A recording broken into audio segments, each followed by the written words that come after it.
29 ساڵ بەسەر ڕاپەڕینی خەڵک و چین و توێژە جیاجەکانی سنووری چەمشەماڵدا تێپەڕی و لەو یادەدای چالاکیەک لە ناوچەکە بەڕێوە نەچوو.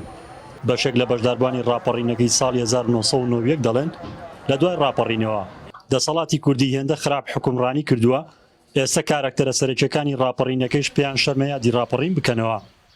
ئەوەی بەعس و دژمنانی کورد لە پێش ڕاپەڕین بە کوردیان کرد بەداخەوە دەبایە ئەم هێزە سیاسیی کە ناوی خۆی ناوە بستنەوەی ڕزگاری خوازیگەلی کوردستان دەبایە بەگژە ئەو سیاسەتە بچێتەوە نەک بەگژیانێتەوە لە هەندێک لە قۆناغەکانە درێژەی پێدا بۆ نمونە لە دابەشکردنی کۆمەڵی کوردەواریە لە زنوکردنەوەی خێڵەکایەتیە.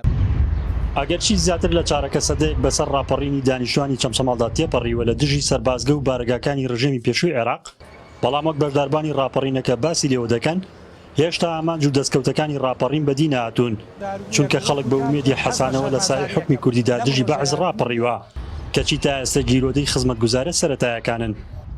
ئامانجەکانی ڕاپەڕین نەهاتوە دەدی ئێمە پێمان وایە ئێستا هەز بە شەرمەزاریەکەین، هەر باسی ئەو یادەیش بکەین گەورەترین یاد لە مێژووی کوردایەتی لە مێژووی کووردا کە وەرشەرخانێکی گەورە و مێژووی ئێمە بە شەرمەوە باسی بکەین لە ئەنجامی ئەوەی دەسەڵاتی کوردی لە 29 ساڵە نەک ئامانجەکانی ڕاپەڕینەدە بگرە خراپترین و ناشرینترین دەسەڵاتیان پێشکەشکردنی خەڵک کرد.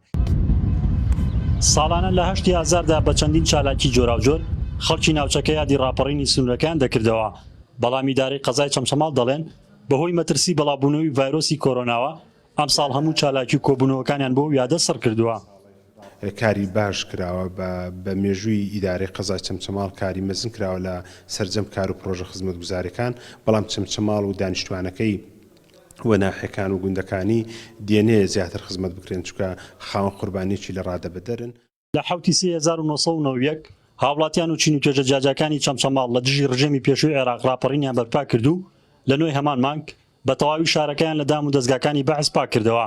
لەو ڕاپەڕینەدا 5 کەس شەهید بوون و 20 تریش بریندار بوون. ڕزگار جەبارێن ئارتی، چەمشەماڵ.